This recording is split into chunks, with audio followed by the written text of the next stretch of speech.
Okay, my name is Janine Albritton. I was recently interviewed by Thomas, and he wanted, as well as I wanted, to be able to flip the script and interview Thomas, because there are some questions that I have. I've seen Thomas grow with his podcast experiences, and there's a couple of things that I was like, I wonder how he got that. But welcome, Thomas, to your show.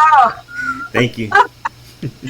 Okay, so just let's clarify, what is the name of this podcast and what is your audience base? The podcast, this series, I'm going to call it The Course of the Warrior. Okay. Nice. Course meaning kind of like a synonym for way, like the way of the warrior, but course because I think we're natural learners. Mm-hmm. So not only a course in life, but a way in life too. And I think we're always going to have the warrior spirit. So that's the series, but the actual podcast or channel I run is called Great Life Coaching. And I'm doing this because I want to be somebody who you can stand side by side with to help become great together. So, the clients I have, they come with me with classic issues, and I treat it as if I was their therapist, but I'm not, because I'm a life coach. So I'm not licensed. I decided not to license, and the reason for that is because there's limitations when you're licensed. So when you're licensed and you're a therapist, you can't give advice. You can't stop them and be like, do you see what you're doing? You kind of have to probe and ask questions in order for them to get there. And that works for some people. But to be honest, I really think, and myself included, I need the person that can be that person and be like, stop. Do you realize what you're doing? And not just give advice, but be able to give them the ability to grow on that. So that's my thing with Great Life Coaching. And so mental health is a priority for me, and being a veteran and helping other veterans is definitely another priority. So it sounds like what we just previously talked about was, yes, there's a lot of risks that you take when you're licensed. And we all know as therapists or aspiring therapists that we are not the folks that give advice. I mean, right. If we told everybody what to do, well, they wouldn't have to think for themselves. And so I took that particularly to heart. It's hard because you want to give them advice because of your experiences and things, but I think it's like the mentorship, shoulder to shoulder. It's that person that we probably wished we had next to us to say, psh, psh, hey asshole, like, right, you see what's going on here, and just kind of pointing those things out. Right. And so, but I did want to start off just kind of similar to what you started off with, was a quick story. And we kind of talked and touched about it in my interview, but it's my Thomas story, which I gained a lot of respect for you that day because of the realness, the rawness, what we need more of in the world, and not where we're shaming people or intentionally embarrassing them, but just putting it out there and saying, this is who I am, and not so much take me, or leave it.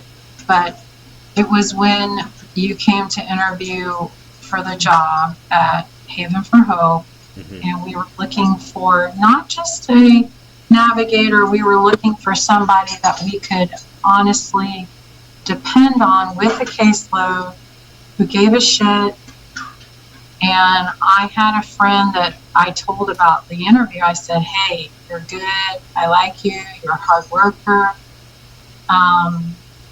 And then we interviewed you. I think you were last because you were late and you were honest and said, well, I started out early.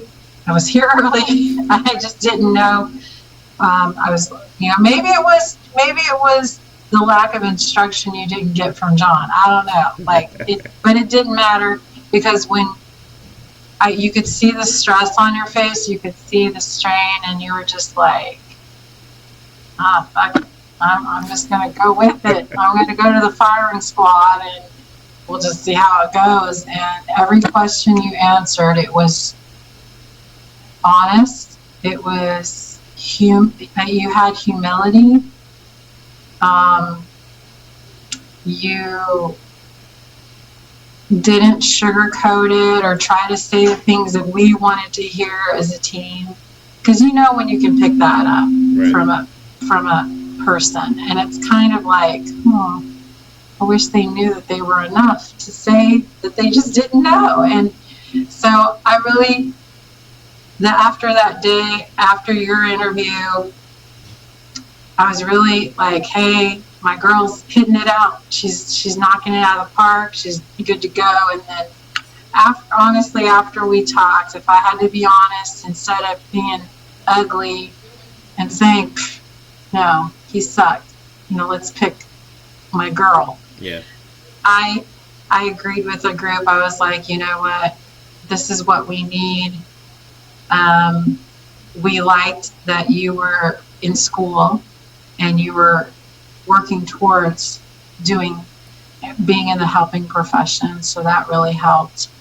And that was the one thing that outweighed the other candidate. So mad respect, mad love for you that day. And so I would like for you to kind of give me a background of who Thomas Galindo is. Tell me about where you're from, where you grew up, and we'll just start there. All right. Well, I'm from San Antonio, Texas, born and raised all the way through high school. As a child, I moved into the house I grew up in when I was 4 years old. So that's pretty much my whole memory was in one house.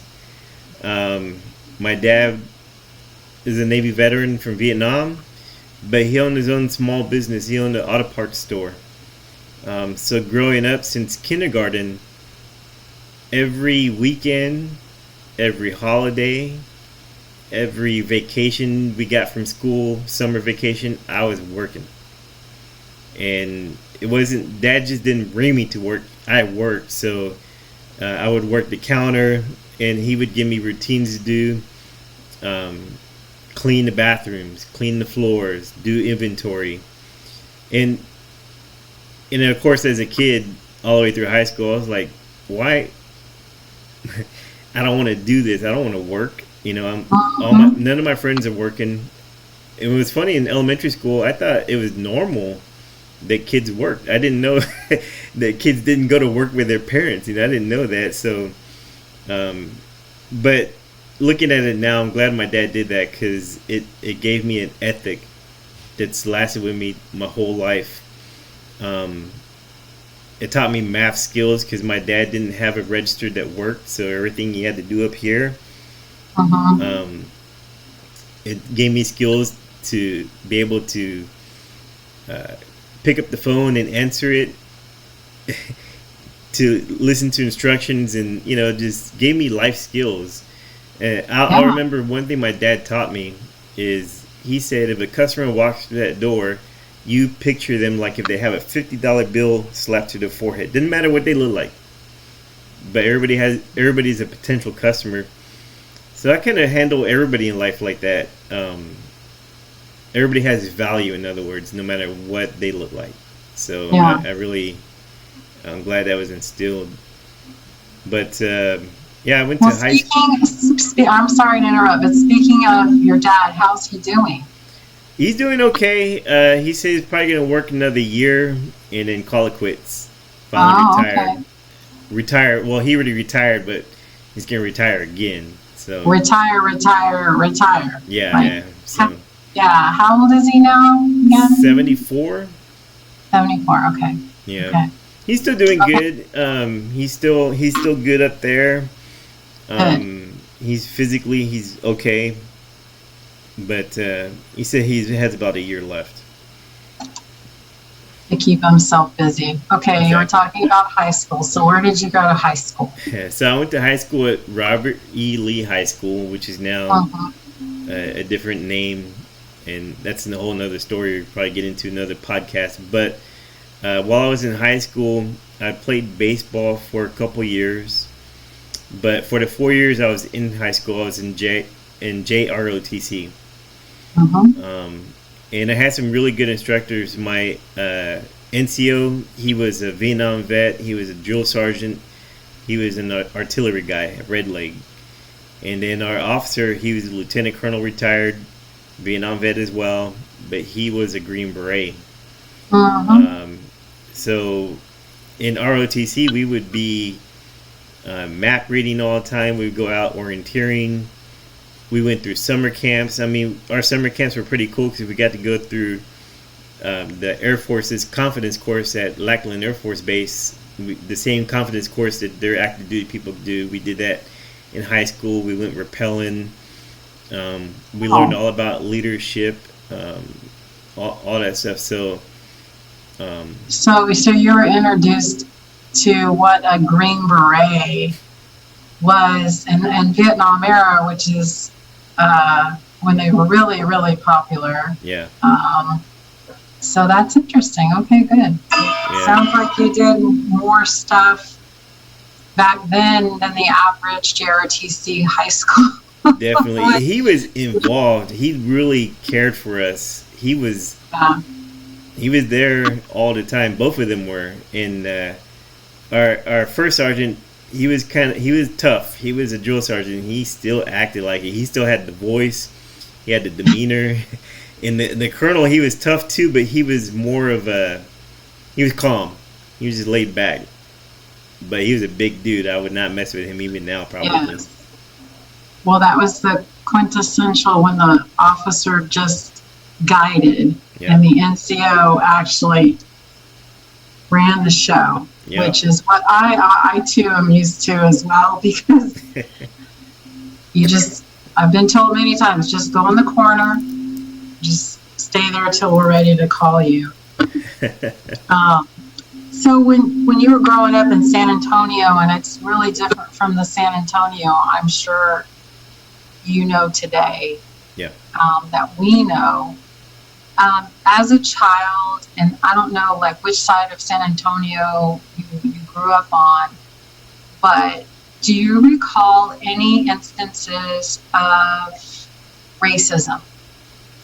Can you? I mean, and it's okay if you say no. Honestly, Yeah. I don't, or whatever. But like, what side of the town in San Antonio did you grow up on? I grew up on the northeast side. So I grew up around North Star Mall. Okay. As my dad's business got to do a little bit better, we moved outside of 410, which back then, moving outside of 410 was far. So I would say my neighborhood and my schools were probably about 60 to 70% white, Mm-hmm. and of course the rest were Latin or Hispanic, and we had a small amount of other like black or Asian. So growing up, uh, the funny thing you say about it, my parents, they both spoke Spanish. All my grandparents spoke Spanish. However, they didn't allow us to speak Spanish at home. Mom thought that would delay us in school, and she Mm-hmm. wanted us to be more American, I guess you could say. So I didn't really see the racism. I'm sure it was around, but I just hung out with my friends, and I was just sheltered by my friends, I guess you could say. I didn't really see any racism growing up that I could think about.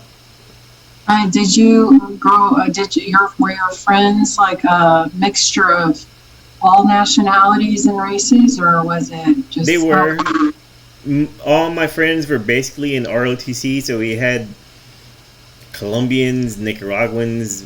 We had some Korean people. We had actually we had quite a few of the black kids were in ROTC as well. And of Mhm. course, we had white and Latinos. I was lucky. We were a pretty mixed group in ROTC. Yeah. No, I remember when we were working together and we talked about our moms Hmm. and how much we saw. Like, I remember something in particular because I have the same thing that my mom talked to me about, and that was as an Asian and as a Vietnamese woman. Typically, like the Asians are very aware of their skin tone, Oh like, yeah. and I think in most races I've heard that too. But my mom happened to be a darker tone Asian, Hmm. which I remember back before sunscreen was a thing and you protected your skin. I remember like being young and my mom saying, wear this sunscreen or wear this, because she was so worried about us getting dark or Hmm. tan. And even when she went out, she would put on hats and scarves and things like that just to deter from getting the darker skin tone. Do you want to share? Do you remember us talking about that? Yeah, my mom was kind of the same. So she's naturally dark as well. She's a small woman, probably stood about 4'10". But she would do all she could to not not to tan. She would wear like bonnets, and even when she was driving, she would drape like like a towel over her arm that was in the Mhm. window, so it wouldn't be a different shade. Yeah. Now she didn't discourage that from us, but it's something that you notice more as you got older. And I think the issue was, so my dad, uh, he's a white looking Mexican dude. So growing up, Mhm. he had reddish hair. He's got light brown eyes. He's very fair skinned. And my mom's the opposite. Her family's the opposite as well. Her family looks like me pretty much. Um, Mhm. so uh, later on in life, as an adult, because I didn't speak Spanish and the way I looked, I was, they called me coconut or whatever, and brown on the outside, white in the middle. But Mhm. yeah, my mom was she never really explained that, but as you get older, you kind of you see it. You see colorism, I guess you could call it, within the race. Within the actual race that you're born into, yeah. Yeah. And I was thinking about that ironically, because my mom just left, my parents just left, and Hmm. my mom's 76, my dad's 78, and it's not even hot outside, but the sun's out. And she brought that up again, like, are you Yeah. wearing your sunscreen? And I'm pretty fair skin tone too, but it just brought me back because I think in most races, and for me, it affected me a little bit more because I did have a lot of image issues. Well, I think everybody does, right? You just have to go through it. My daughter's going through it now, and Yeah. I just remind her that, hey, God made you the way that He did, and you're beautiful no matter what. And so, and explaining to my mom, because she would always worry about being thought of less than because the people in her race made her feel that way, Yeah. if she wasn't fair skinned and stuff. So, Yeah. and having an exercise and talking with her and saying, no, mom, I'm completely content with the way my color is, everything. Yeah. Because I think, great, thankfully, that's becoming more of a thing where people are just, they're told by their parents and by their loved ones that they are the way that they are and they're beautiful, and Definitely. that does change a lot. But I just thought I'd ask about that because that Oh was yeah. just something So, okay, so you were in high school, and so tell me what kind of made your decision on wanting to join the military. Well, I had pretty much three choices: following my dad's footsteps in with the business part, Yeah. um, college, Mm-hmm. because and really that stems from my mom. My mom was big on education. Both my older brother and sister, they're college grads. So I would be the last one. And college, I didn't have the grades. I didn't have the. I didn't want to do college, so I was in ROTC, Army ROTC, and I was like, you know what? Let me just do that until I figure out what I want to do. Okay. And so what year did you go in the military? 94. 1994. Yep. And initially you said you went to school to be a tanker. Is Yep. that right? I went to Combat. Fort Knox, Kentucky. Okay. And so when you were brand new in the military, did you, how was that? Like, was that a big, huge change? Was that like considered one of your first major life stressors, or how did you handle basic training? Back when it was hard, I should say. Yeah. Back before you got those cards that they gave out or something, like I heard that sensitivity cards or something. I don't know. I don't know about that. I've heard that too, but um, let me tell you about the weather in Kentucky. Mm-hmm. It's cold and it snows. So I went. It was funny because I went there on a Friday, and I was in what they call reception, like is a little holding area to your drill sergeants and all that come get you. So I land in Kentucky and it's like snow. Get there, it's cold. All I brought with me was like jeans and like this windbreaker. But because we got there on a weekend, they didn't issue us uniforms till Monday. So I had no cold weather gear, nothing like that. That was my first experience, and I'm already thinking, what the heck did I do? And so I guess like the drill sergeants when they came and got us, I didn't think it would be that bad. So Think it would be that bad, so I'm guessing it was pretty bad. it was bad. So not bad in a bad way, but bad is shocking. I mean, it was just like they were in our face, pushing us. They were cursing at us, cussing us out, calling us everything in the world. I don't know, because I didn't go through regular basic training. I went through something we called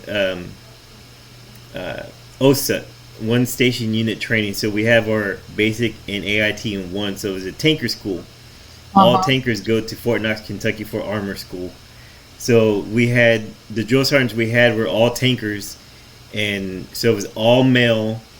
It was pretty hellish. So I remember one of my first experiences it's kind of embarrassing, but we put our duffel bags and all our gear like in a pile, and they put it in the back of a deuce and a half, and they ran us to the barracks, and it was a good 3 or 4 miles.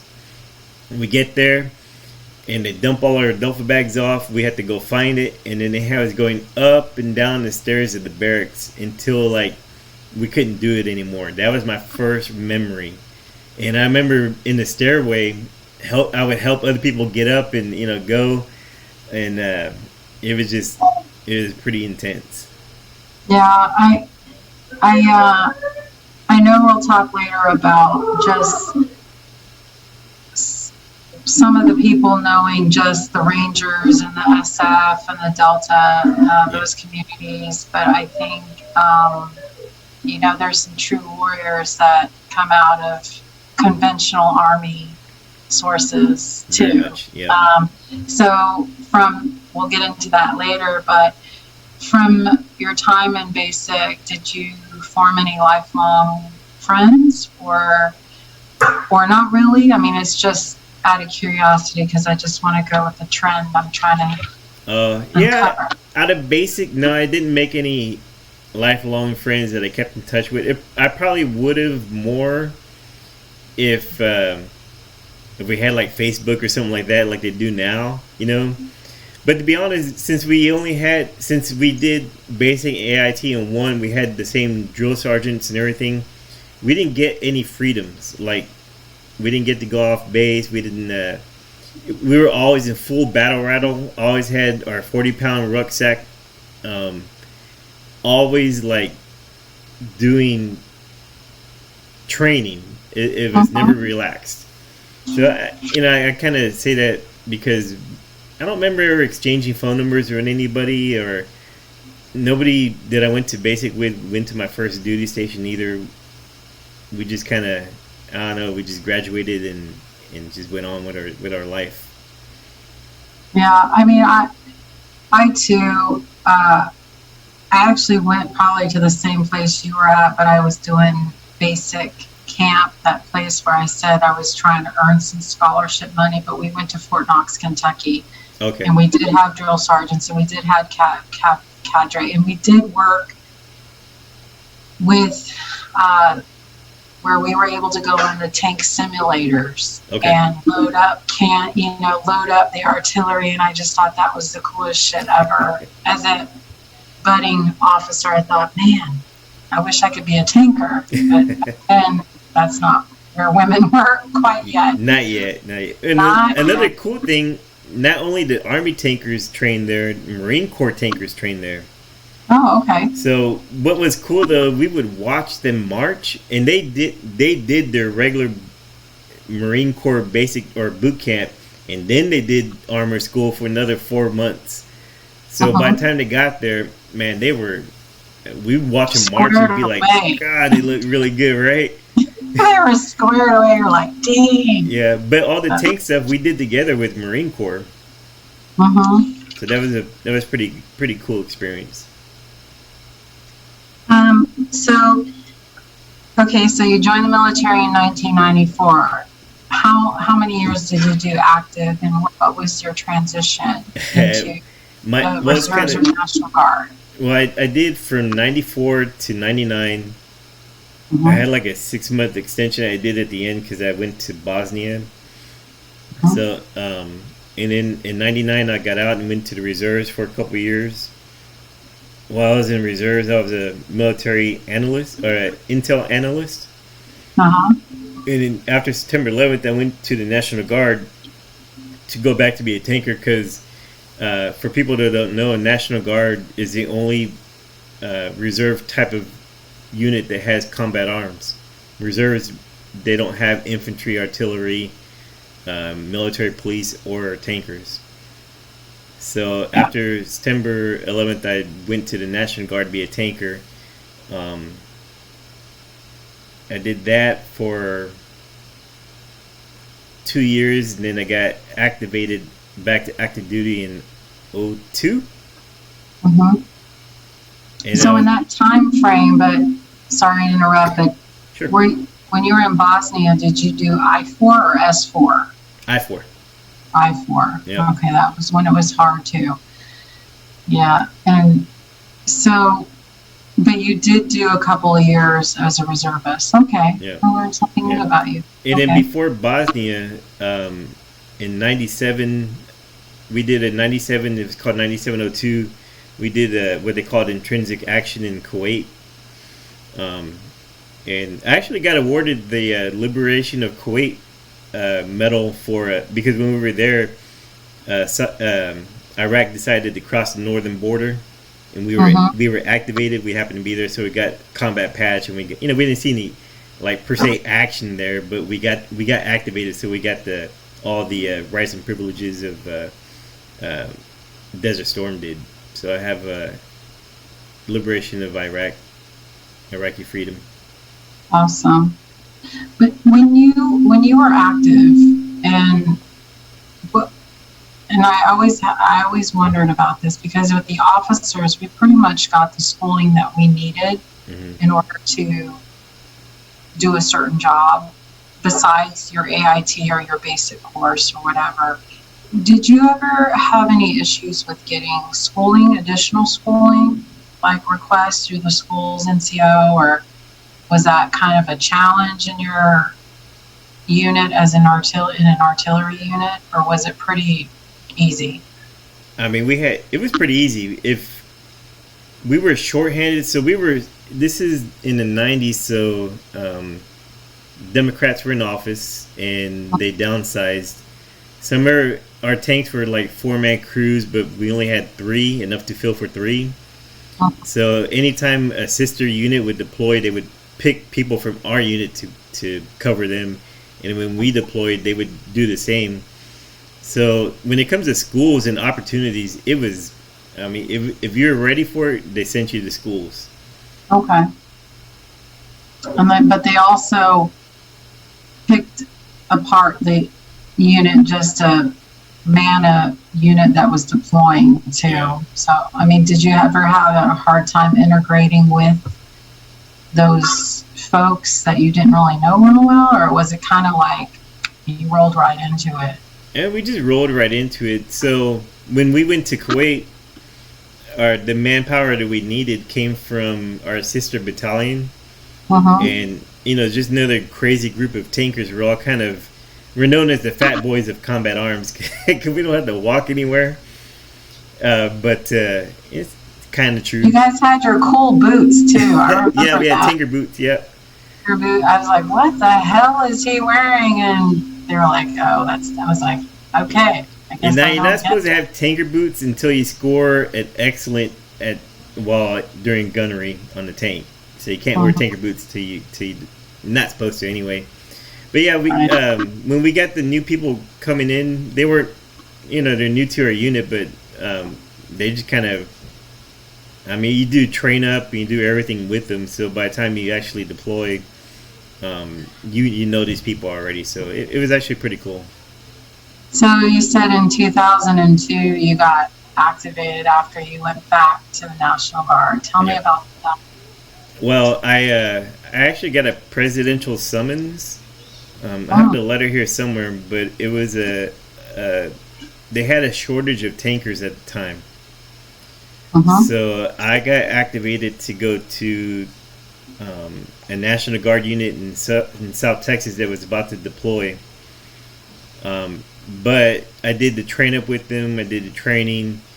But I didn't deploy with the unit. I got tasked with doing mount training for all National Guard at Fort Hood. So I was a mount instructor for, we trained up mostly on urban warfare. So I worked with them, and then I also worked with counter drug in Texas, training them up for urban assault as well. So counter drug is like a joint venture between the Texas National Guard, Texas Rangers, and some other police forces on the border, and we would train them on running through buildings and stuff like that. So I stayed activated all the way till 2005. But I actually deployed to Iraq in 2004. Okay. So during that time. Okay. Yeah. So tell me so that was not your first deployment, but that was at least your first deployment in the Middle East, correct? Well, I went to Kuwait already in '97. Okay. But that was like at Arif John, Camp Arif John, or what in Kuwait? Oh, Camp Doha. Oh, Camp Doha. Okay. Yeah, Camp Doha. So when you went to Iraq in 2004, was that with a tank unit, or was it a piece? Were you, for MOS purposes, were you pulled and went with a different kind of unit, or? Well, what happened was kind of weird. So I went there with the MLRS unit, artillery, air defense artillery. Yeah. So I went there originally with the MLRS unit because, remember I told you I was a military intel? Yeah. So I could read maps like nobody's business. And sometimes artillery units need people, because MLRS worked with radars as well. So what would happen, like the radar would get a coordinate, and they would you would have to manually lay out the coordinate on a map, and then you had to read it out to MLRS in order for them to fire.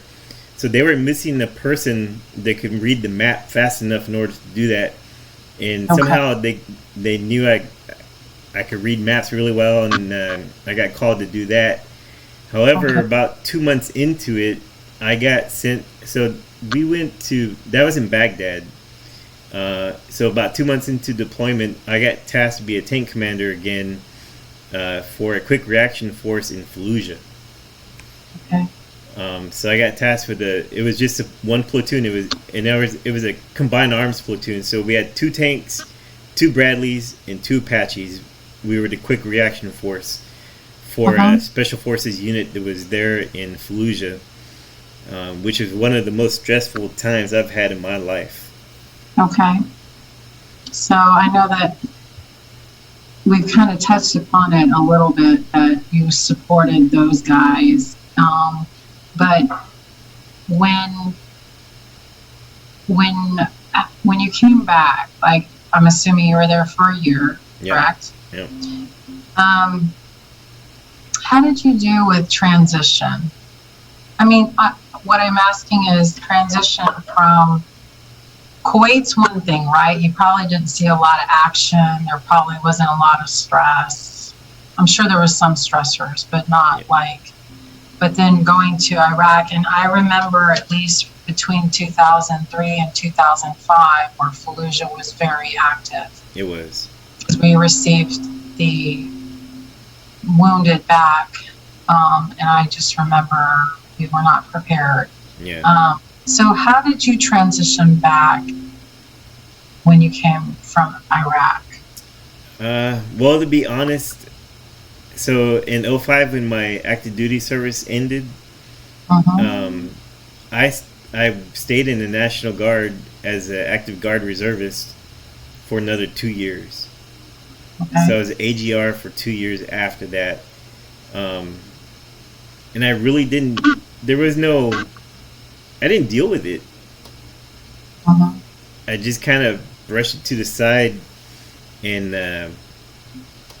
kept doing my job. And but I knew it was affecting me because in between when I got back in 05 I got divorced. Okay. And I was I was an angry man. I had high expectations of everybody. If people didn't move with a purpose, yeah, it really upset me. So when I started working in the civilian, now one of my first jobs as a civilian was working at USAA. Well, dude, when you got back, did the National Guard just go through the motions of post-deployment stuff, or Yeah. was that before things got really like they are now? At least, I mean, how were things back then with post-deployment activities? We were focused on deploying other units within the National Guard still. So when we got back, I was still at Camp Mabry in Texas here, which is near Austin, helping with SRP, sending troops for SRP for deployment. That's what we focused on. So it was grinding, and I mean it was work. It was doing SRPs for units.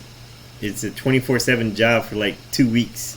And so everything was pre-deployment versus post-deployment. So you pretty much didn't have any kind of reintegration training. No. Or none. Or any of that. And plus you're combat arms, so obviously they're like, screw that shit. We don't have time. And you're suck it up, buttercup kind of stuff, right? So, okay. It's so weird too, because that was 2005, and here we are in 2022, and we've come a long way, but we're still not quite there. And you go through the post-deployment process, and now it's just like you check the box. Yeah. Because we check the box because we've got 22 a day. 22. You know, and it's almost like, is it smoke and mirrors, or do they really care? And I remember doing my medical, and I put some honest things down there because it's asking a question. Mm-hmm. And I'm talking to the provider, and I said, well, I'm a woman. We have hormones. It asked if you're depressed. I said, yes, sometimes. And so it was just like, and I'm talking to a guy provider. So I Right. could tell he was getting a little uncomfortable because I was so forthcoming. But anyway, I just wish that they take more of a time in the units that carry on to those other things, because a lot of those suicides tend to happen without any notice Yeah. at all. Yeah. That's scary. So you got off active duty. You're talking about just having a hard time. Yeah. What did you seek any help at all, or you just kind of continued mission and you were like, whatever? Because you not only got back from a deployment, but you said you got a divorce. So Mm-hmm. that's a huge life stressor. So how did you operate? And I got married. Again? Yeah, I got married again like shortly after, and of course that one didn't work out either. So uh, I didn't try to fix it. I didn't really see a problem. Of course. I was just a combat hardened guy, just tearing through this world with just my way, the highway. Trying to figure out why people don't understand me. I really didn't think I had a problem at the time. Mm-hmm. So yeah. So with thinking with your therapist hat on, and I think this is one of the reasons why you're doing what you're doing, Yeah. I would suspect. And for someone out there that's currently struggling with not thinking there's a problem at all, I mean, what would you say?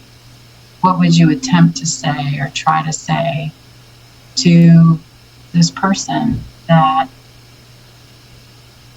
who's probably currently in your shoes back from 2005? Well, the first thing, and this sounds so cheesy, is you're not alone. You're not the only one that's been through this, and you don't have to go through it alone. That's the first thing I would say. Another thing is, I believe I was two different people at the same time. So I was Army guy, and I was Thomas. Mm-hmm. But Army guy would always take over. So the only problem I had with deployments as far as death goes is not the people that I hurt, it was the people that I couldn't save. It was what do they call that, when you're the survivor?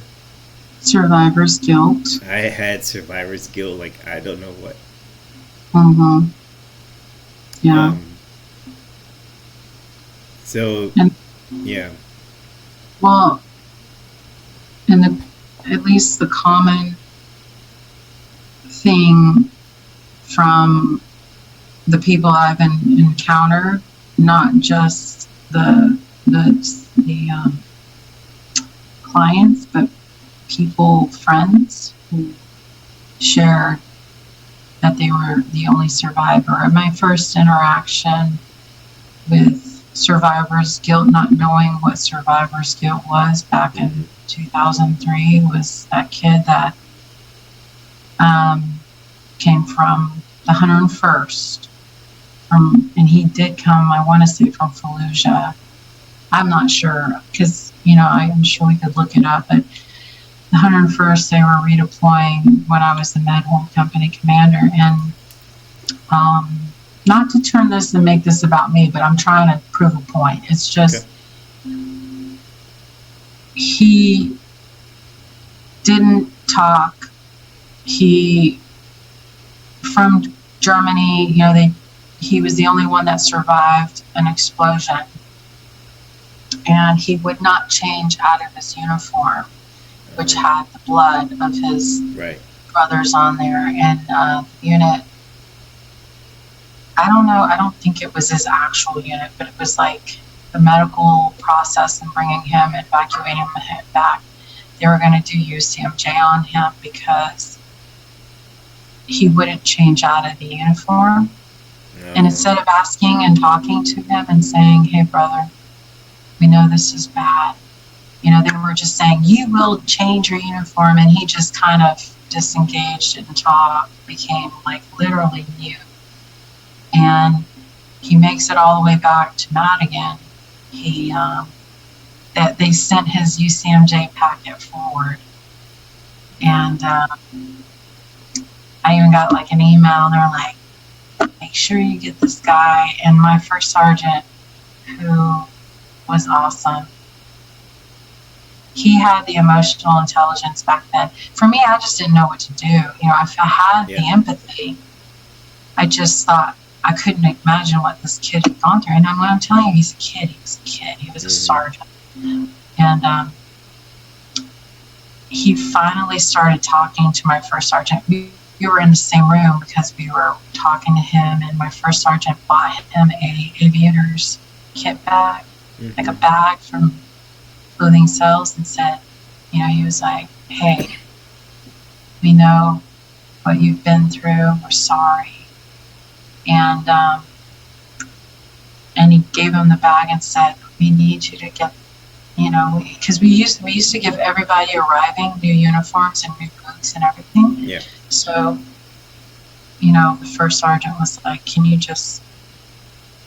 can carry your uniform, around with you everywhere you go.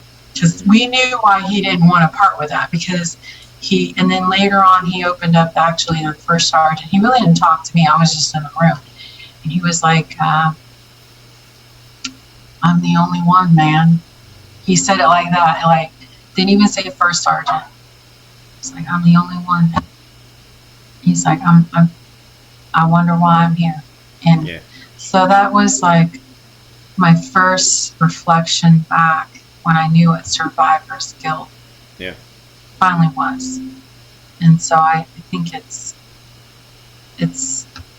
really hard, right? I don't know what y'all have been through, but it's having that ear to just be there and sit and quietly be with you. I don't know. How do you deal with, as a therapist, when people are quiet? You let them sit in it.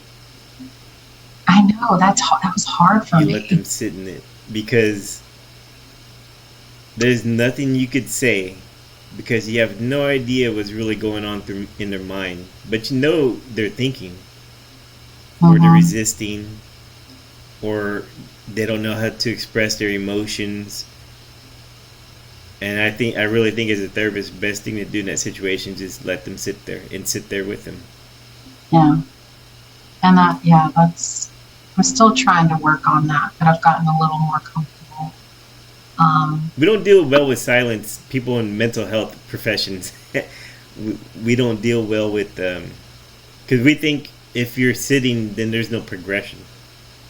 But I think it's the opposite. I think people need time to process what they're feeling, what they're thinking, and sometimes sitting in silence. That's actually a wrong term, because when you're thinking, you're not silent. You're verbally silent, but your brain's still working. But yeah. But I think it also gives a person an opportunity to sit in silence in a place where they feel like they can, right? And or else they'll just get up and walk out. Because I know personally, I've gotten up and walked out of my own therapy sessions when I felt like that person didn't get me, the way that I felt like they should have gotten me. Right. But that happens. To just kind of go back a little, and recap. So you come back in 2005. Mm-hmm. Your transition wasn't as good, which I would like to do a future podcast discussion about military transition. Yep, me too. Now that we're having our, we're able to kind of think out loud, I think that would be something to adjust, because I know personally that I did not do well with my first transition out of the military. Yeah. Um, I It had, reminds me of. Did you ever watch the first Rambo? I mean, I've seen the Rambos, all of them, but I don't remember specifically. No. So at the end of the movie in the first Rambo, it's clear he's dealing with PTSD because he's crying. He's saying they don't care about me. They call me a baby killer. They don't know what I've done for them. Why don't they love me? Mm-hmm. And I think that's true for a lot of us. Like, you have this feeling of nobody understands me. Even the people you were deployed with, you still feel like nobody understands me, and nobody loves me, and the problem with that is, even if at the time, if the Army had a routine to put us through to get us by, I didn't want counseling or therapy at that time. I wasn't ready for it. So that's another issue. It's like you got to give people time to be able to talk about the stuff you've done or you've seen. Stuff you don't tell. I mean, I don't tell my family about this. I don't want them to think I'm a monster, or I don't want to talk to a therapist that hasn't been there. That's why I think hanging around other veterans is important. Mm-hmm. So just to tee off of that. Yeah. So when did you and Shimon meet? Well, that's way down the line. We met in December 2009. Okay.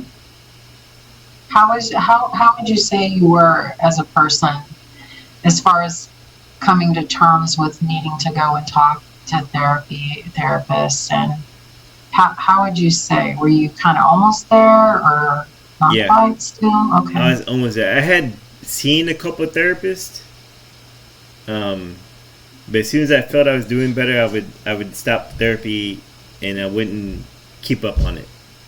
Mm-hmm. But I knew I needed to change. I knew I needed to get through my issues, because no relationship was working. The relationship with my kids wasn't working. Relationship with family wasn't working. Friend relationships, I had a few, but I couldn't keep lasting relationships. So I knew there was an issue. And with Shimon, at the time when we met, she was active duty Air Force, and she had already been to Iraq as well. So, matter of fact, she just came back from Iraq like the month before I met her. Mm-hmm. And I think I needed somebody who's been there, done that. I needed somebody who understood, but I also needed something that wouldn't put up with my aggression or put up with my bullshit. Yeah. So, that really helped. That really helped, because a strong person needs another strong person. I'm sorry. It's just, you need that. You can't. This is gonna sound Freudian, but looking back at how my mom was and how Shimon are, they're very similar. They're very strong women. Mm-hmm. Like, educated. My mom had a master's degree in pharmacology. Shimon has a master's degree. They have a lot of similarities. It's I hate to say it, but some Freudian stuff, but not physical attributes, but the personality. Yeah, personality traits, the things they've been through. Right, and that's maybe because the hardships is what forms a person, and so you know, if they're strong, you know, they're strong-willed, Yeah. you know, they're relentless, or they're not willing to quit, right? Exactly. Yeah. So thank God for women like us. I know, right? I mean, Because you men would be lost in the sauce some of this thing. yeah. But But then again, a weak man wouldn't be able to be with people like y'all. I don't know. I think, like, Ricky is a strong-willed person too, but I always say that I fight hard. I love hard, you know? Yeah. Like, I'm not willing to, and I know Shimon's the same way. She's not willing to let you get away with those little things that she knows how to bring the best out of you. If that means a fight, a knockdown, drag out fight prior to, for then you guys to have to come to senses. And it goes both ways. It's not Yeah. just me and Shimon, it's also you and Rick, and saying, no, you're better than this. Yep. We are better than this. And I think when someone's not as strong-willed, they learn how to be strong-willed. I'm trying to teach my daughter. I mean, Right. she's pretty independent now, thankfully, but you know, I think being too meek is not a good trait to have as a woman, because you can't put up with bullshit. And even though America is still the greatest country in the world, and America has the best women's rights, especially because, you know, we've been to countries where women are below dirt. Yeah. Women couldn't talk to Understanding. men. Right. So I think it's important to have a mate to be able to kind of call you out. Yeah. You know, it makes you a better person. And so in 2009 is when you met her. How, after y'all met, like, what was the flash to bang? When did y'all get married yourselves? We got married in 2012. Okay. So we met in 09. That was the end of 09, like December. So really 2010. Mm-hmm. Now we were both divorced. We both had kids already. So, but one thing that I remember is my kids fell in love with her. Mm-hmm. And hers fell in love with me too. So I just thought it was very rare, because you always hear stepkids are like, you know, you got evil stepmom or evil stepdad, and you hear all those stories. We didn't have that. We had, I mean, as That's soon as we good. started blending our family together, when we made that decision that was go serious, because to be honest, we weren't young anymore. So any relationship you have in your upper 30s, or you know, should be based on a lasting relationship. So when we blended our family, man, it was great. I mean, we just The more the merrier, it sounds like. yeah, it was great. So when you guys were married, though, and every marriage has its challenges, and Ricky just yelled out, "Not ours." Yes, yes, even ours, honey. That's another podcast right there. That's an. Where's my truly at? No, I was kidding. When, I'm just curious. I remember yesterday, or when we talked, that you said that there was a person in your life that inspired you to go back to school. Who is that person, and can you tell me a little bit about that again? My mom. Mm-hmm. And there was an NCO. You said that you finally finished your bachelor's in 2019. Mm-hmm. There was a gentleman, and my memory's bad. Yeah, his name is AJ. AJ. So he served with me in the National Guard. He was prior active duty as well, but he was E7 and went to OCS. Okay. And That sounds like it. And then I think he made it all the way up to lieutenant colonel, And while he was doing all this, he got his master's, he had got his PhD. And when I told him I had talked to him, I was about to finish my bachelor's, and he's like, "What you gonna do after that?" And I was like, "I don't know, get a job." I was like, "No, go to school." So Uh-huh. it kind of his influence was on that, and of course my mom was always my driving force. Yes. I know moms are awesome in Yeah. that sense, Well, it in was a nagging, crazy. awesome My way. mom died in 2018. Hmm. No, 2017, and I graduated in 2018. But her death motivated me to finish school. What's up? He's like, what's for dinner? I'm like, go in the kitchen. Sorry. No, it's good. So her death actually motivated me to finish school, and as soon as I finished, I went straight into a master's program. No Mhm. stopping. Well, at what point did you want to become a therapist? Um, Like, because I know your bachelor's is in psychology, correct? yeah, my bachelor's is in social psychology, so I didn't know if I wanted to go the sociology or psychology route, but I knew I wanted to help people. And Uh-huh. I discovered this while we were in Colorado. So we moved to Colorado in the end of 2012. We were there for a couple of years. And while we were there, I had switched my degree from a business degree to a sociology degree.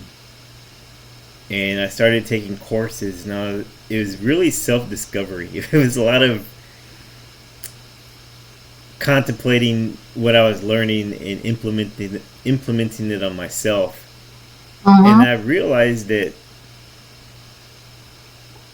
this might be self-serving, but I thought, man, I could do this. I could sit somebody on a couch and be like, so how does that make you feel? I was like, I could do that. Uh, so when we moved back to San Antonio after Colorado, and I stopped going to school for a little bit, and that's when my other friend AJ was like, "What are you doing? Go back to school." Um, so I went back to school, but I switched my degree to social psychology. And so the more I learned about it, and then at the end of your degree, you take a capstone. Uh-huh. And we had my professor at the time. She was a PSYD, right? Uh, PsyD, yeah. SID, PsyD. Uh-huh. and she kind of described what it's like to be a psychologist. And what she did tell everybody in the class too, because we were like, "Well, do you make a lot of money?" She's like, "You can, but to be honest, if you're just getting a master's degree, you're not gonna make a lot of money. If you're getting a PhD or a doctorate, you're not gonna make a ton of money either. There's no love for mental health providers. She said they love you, but they don't want to pay you. Yeah. Um, but she said, so that means if you decide to do it, it better be for a passion. And while I was going to school, I was at the same time I really started seeing the therapist more often on a regular basis and started not fixing myself, but started working on myself. Okay. So that's when I knew after I graduated, I already knew I already applied for a master's program at Wayland. Took the what do you call that test you had to take to get into a master's program? GRE. Yeah, I took my GRE. I thought for sure I was gonna fail that sucker, but I did pretty good. Uh-huh. But yeah, I just knew. Um, I knew that's what I wanted to do. Like I was around 2016. I knew for sure. Okay. So it took me that long to get. It takes a while to complete your schooling and all your internships and all that stuff. So. Well, that's a great segue into talking about being a military spouse, Hmm. because it wasn't just working on yourself, i.e., maintaining your education, but you have a family, Hmm. spouse, you're working on the home front. So it does make total sense to me and other female spouses, because traditionally we are the ones to stay at home. You know, just traditionally, that's what the statistics say. And it's juggling all of that. It's a professional juggling act, and so it makes all the sense to me. While it took so long, because you have other competing requirements. And but real quick, I want to digress back to military service, because for your podcast and the Course of the Warrior, you introduce yourself as Delta 6 Golf. Yep, Dragon 6 Golf. Oh, okay, yeah. So there's a story to that. Yes, please tell me the story. So, in my first duty station, I was at 1st Cav at Fort Hood. The unit I was in my first unit was Delta 212 Cav. Okay. And so we didn't call it, our unit was not Delta, we called ourselves Dragons. Now for call signs, Dragon 6 is the company commander. Yeah. A Dragon 6 Golf is the company commander's tank commander / gunner. So it's a very prestigious position for NCOs. Usually it's an E6 slot, and I filled it as an E5. Excellent. So basically, you're the tank commander until you go into operations, and then the commander gets on the tank. But you're still doing everything as a tank commander, because they're calling orders to the unit, calling up to upper echelon. So you're still in control. So to be in that position, you're one of the top trusted tankers in the whole company. So when I got promoted, to do a staff job. I was S3 section sergeant for the battalion. They gave me this huge statue with the commander bought it himself, because he thought I was, the best thing to slice bread. But it was this huge dragon, which I broke later on. But it was a ceramic dragon. It was had a sword, he was pulling out of a stone, and he was like breathing fire, and it put this. I still had the base of it. It says Dragon 6 Golf, best tank commander a commander could ever have.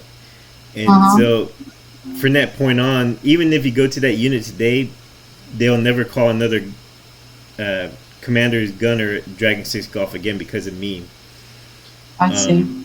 So that's why I call myself Dragon 6 Golf. To me, that was my call sign that you earned. I earned, yeah. You got some street cred. Yeah. Right, it was there. funny, the promotion I got to S3 section sergeant, the commander got promoted to battalion headquarters company commander, and so did my first sergeant. They dragged me with them. Oh, good. That was the deal. So yeah. Well, that's exactly how you get to choose your dream team. Yeah, so he brought me along, and we could do a whole different podcast on my on that job. But yeah, that's where Dragon 6 Golf comes from. It's my last call sign I had as an E5. Yeah, I meant to ask that. In my infant interviewing skills here, I had that on my list. But I think I do want to give you a quick shout out, because I do think it's pretty awesome what you're doing to help the veteran community. And however small it starts out, sometimes you're just, to me, this kind of stuff is actually therapeutic when you're doing, I told you I love talk therapy. Yeah.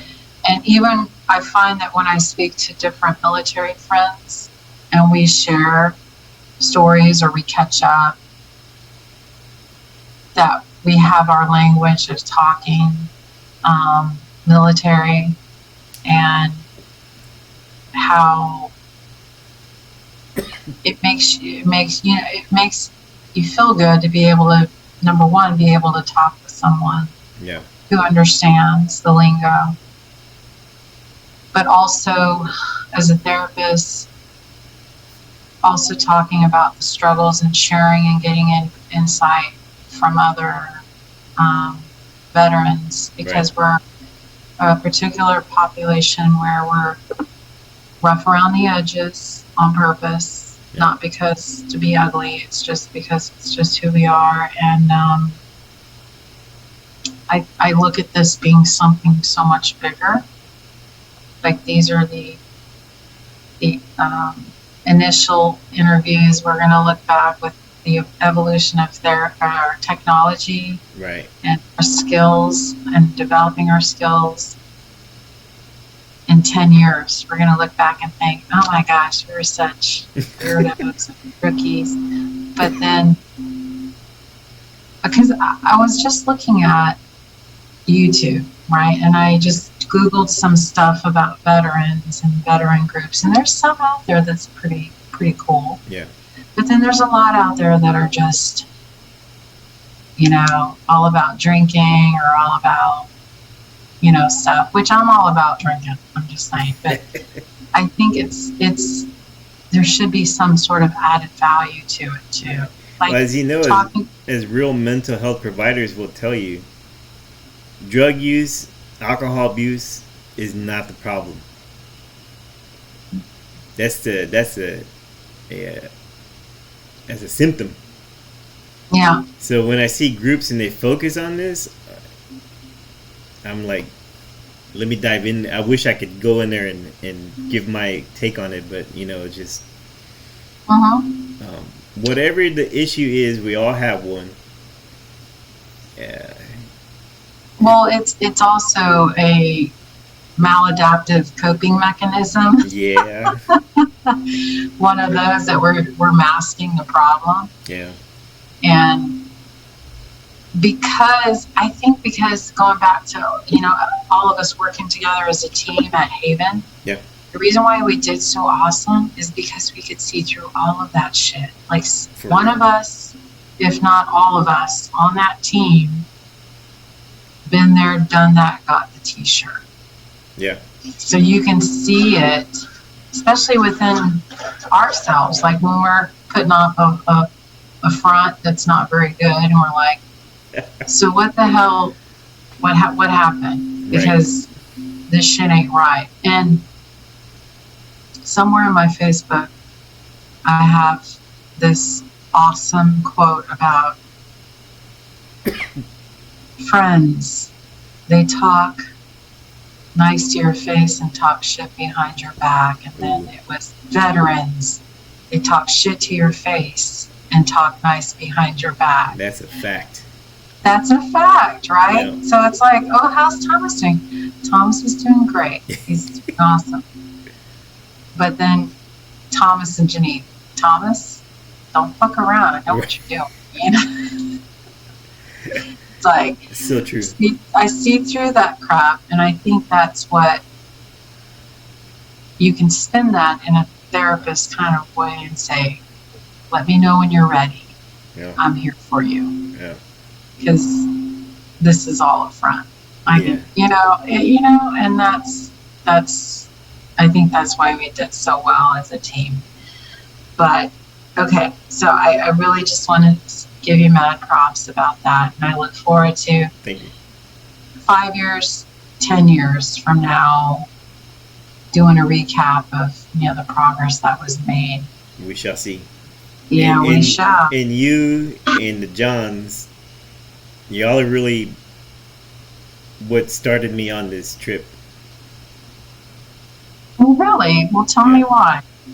Because like you said, we were 4 veterans with all different experiences. There was no lying to each other. There was no smoke and mirrors. And the work we did with the homeless veterans was very beneficial to the ones that really wanted the help. And that's what made me realize that there's a lot more veterans out there that need to be touched. Yeah. You know, first of all, Not we in a learn, non-judgment way too. yeah, in a non-judgmental way. We know how the VA works. We've all been through the VA system. And in working there, we understand how the VA works. Not to say that I intend to help people with that, but it's another part of understanding I have, that a frustration of being disabled and having to go through red tape through the VAs and whole nother hard pill to swallow, because there's so much. I mean, some people have to hire lawyers for this stuff, but so the little time we spend as a team phased me in such a way that I wanted to make my reach greater. I just didn't know how at the time till later. Even though I say that, I don't have expectations to have thousands and thousands of viewers or whatever. If I do, great. But if I always say, if I get that one person that watched the video and either decided to make a change in their life, or decided to get help, or decided to save their life by not taking it, and I may never ever know. Yes, right. That doesn't matter to me. What matters is that I just hope it helps somebody. Yeah. It's my goal.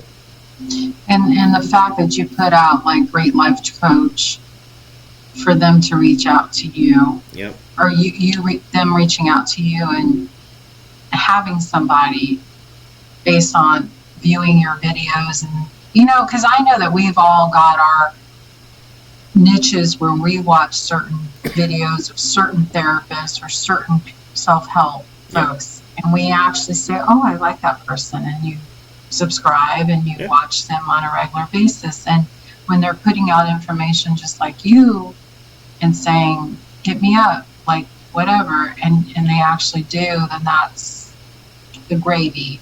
And that's the thing is, I agree, like when your intentions are to really truly help people, you don't really care about the likes or the, it's not about that. It's about the connection. And I feel like this world is not very well right now with connection. Right. Everything is smoke and mirrors. Everything is hiding behind a screen, hiding behind something on social media or whatever. So if this promotes where someone can reach out to you or want to do better or to do that, that's the win. Yeah. And that's why I know it's going to go places. I just feel like I want to make sure I declare that for you, because I feel like that's what we need, more positivity in the world as it is. And definitely. I think, we're a bunch of amateurs, and like for me, we talked about earlier, I can't say a lot of things that I may have opinions on. Yeah. I may be able to ask for your opinion because I'm still a service member. And, we all know that, right? When we join the military, we know that there's certain things that we want to put out there, and there's certain things we just don't. Yeah. And being able to voice those with you as a clinician, as a colleague, is I know I could call you, and I know we couldn't put on a podcast per se, but I have. So just to recap on some of those ideas, that I'm sure you had the same thought process, but doing a podcast with others too about mentorship, military spouses, what it's like to transition from the military. I mean, I know that there's sources out there right now, but again, I think that from a perspective of a reservist, as a National Guard, active duty as well, there's something to say, because if this also means that things can be fixed in a better light, like now you have to go through that stuff. Yeah. You still see the same people that will say, no, I'm good. Yeah. And I feel like because we're hitting them up so soon, because it's like, checking the block, making sure that we say, okay, if he kills himself 3 months from now or herself, we did the post deployment stuff, but I feel like, we could do better with 3, 6, 9, 12 months follow-ups or whatever.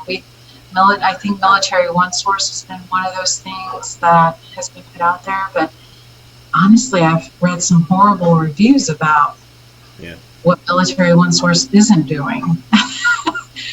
And it's not because of what they're doing in a positive light. So, but then not trying to knock it, I'm not trying to knock it, but it's just like, I think we collectively, others, I'm sure there's a lot of other veterans that are also clinicians, therapists / social workers that would love to contribute to something like this. There's definitely other folks besides us that want to help, and I think the street cred helps when you've got, like yourself, the combat arms experience.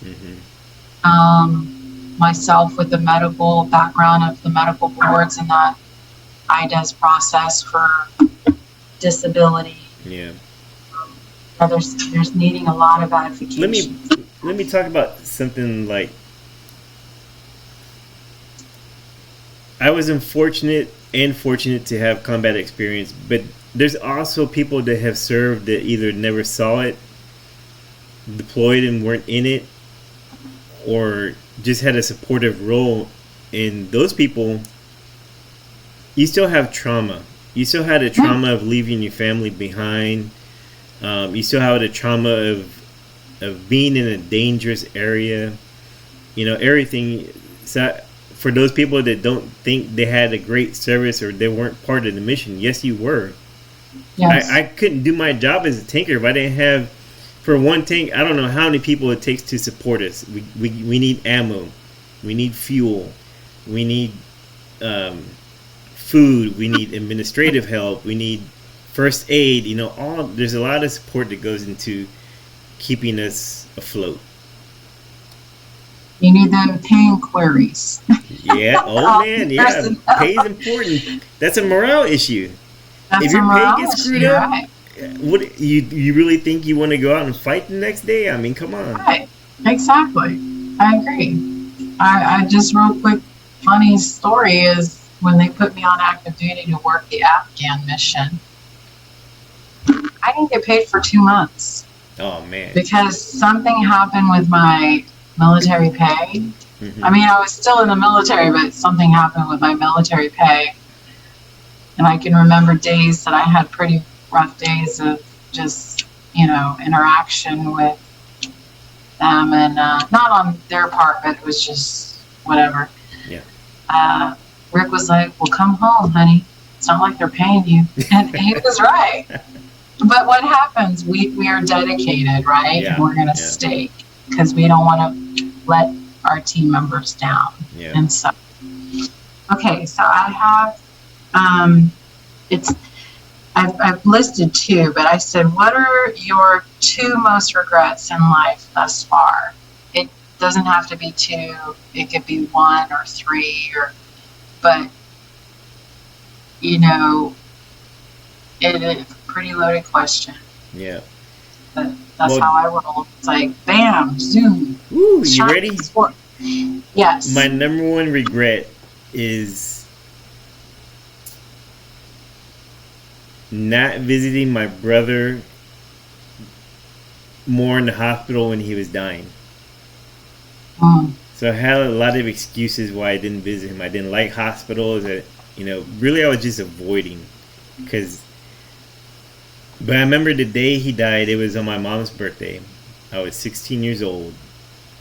My dad came to pick me up after school like he always did.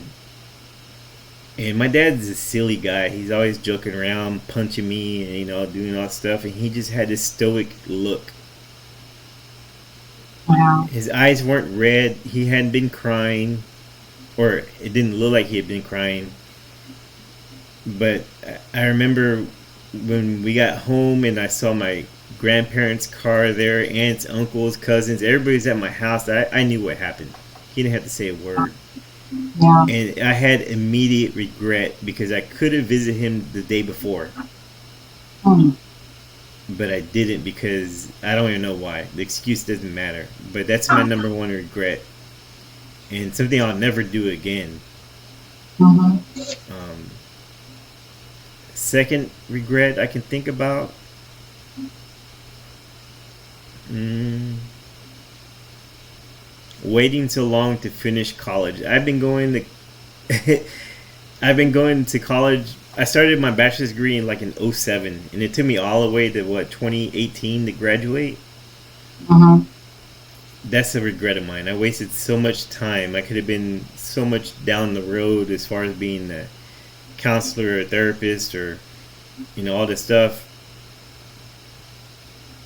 I don't know exactly what took me so long, but I remember back in the back of my head, I'd be thinking I'm not smart enough to get a degree. I thought I'm not worthy. Um, I would fool myself, be like, I don't need one. So my regret is because I had so many doubts in my life about myself and my possibilities. So I regret waiting so long to finish school. And I think you just nailed it right there on the head. And it's because of the self doubt and the fear. Yeah, I know, I know there's a lot of things I regret, but I know why. Because yeah, I was scared. I was fear. scared. You don't want to see it. Who wants to see their brother in the hospital dying? I mean, that's Yeah, that's that's heavy stuff. it's hard. And as a 16-year-old, Yeah, I mean, we're already, you think about Erickson's stages of development. yeah, As a 16-year-old, we're all very self-absorbed people, you know, yeah, and I think it's not wanting to process that. And I think that's what kind of helps us because we're at us, I'm 47. How old are you? 45. So we get to a certain point where finally able to face the hard stuff. And that's hard. I mean, Yeah, but now, I don't know about you, but I'm like all about like, okay, facing the hard shit yeah. like now Now, because I know that we can both agree that we're better people because of it. Like all of our trials and tribulations and all of the drama, we're definitely better people. So now yeah, it's like bring it on, and it's hard to show people who are not there at that stage yet to say, come on, like this ain't hard. yeah, Well, no, it's not hard for you anymore, but it's definitely hard for them. yeah. Shit, But to get so through it and be able to look back on it, it shows you how much you can grow. yeah. Yeah, I don't know where I got this. And I don't know if even when you were working at Haven, if I put it on some sort of sticky around my desk, because I had stickies everywhere. yeah, And but I read it somewhere, and it was choices, chances, changes, mm, the 3 C's. And I held on to that, and I had it on that glass door, mm-hmm, um, so that clients could see that. Choices, chances, changes when you go into my office or somewhere. It was like somewhere in the office where I had it on one of those posters on the wall yeah, because it's hard. It's hard. But once you make the choice to say, okay, I can't do this anymore, I don't want to be this or whatever, it's the chances that you encounter and the changes that you can make, and so I held on to that for myself, though. A lot of the stuff that I've been learning through therapy and through clinical work that I'm doing right now, I always want to share it with people, not just clients, but family members and friends, because I feel like, oh man, I can't hang on to this stuff and be greedy with it. I have to share it with others. And I think that's also what else, as therapists, we should, be doing that kind of service. Okay, so I have all my questions answered. I don't know how well I did interviewing you. I don't know if there's anything else that you wanted to bring up or talk about here in this interview, sir. I don't know. How did I do? You did well. I mean, it's really two friends talking in an interview form. So whatever came up is what was meant to come up. Well, I'm cognizant about my interviewing skills for later development of whatever I want to do. And then maybe before we end, I do want you to turn off the record button so we can talk about shop and stuff. Yeah. About some ideas that I don't want to quite put out to the world. Yeah. The little world that we have going with us. But any departing comments, sir? The journey's not over yet.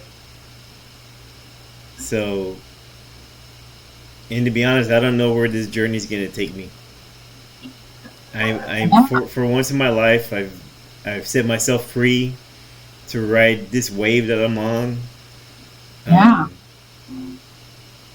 I believe. Isn't it exciting? Are you excited though? I'm excited. Unfortunately, I don't have the bubbly, like. I know. You're not like women, but yes, I mean, I want to make sure I know that you're excited about this being released free. I am excited because there's a lot of insecurities I had before doing stuff like this. For people who don't know, I don't like my voice. I know I have a kind of a, I don't know if we call it a speech impediment, but I've been told I sound like I come from New York sometimes, or New Jersey. I don't know. What? Anyway, I'm self-conscious a lot. So putting myself on video, I always feel like I'm being judged. I feel like I'm not smart enough. That same thing that kept me from graduating from my bachelor's degree, unfortunately, I'm using it as a driver now. So it's driving me to push myself beyond the point of insecurity, and not saying that I'll ever be secure in how I sound, look, or how I think, how smart I am. Does that make any sense?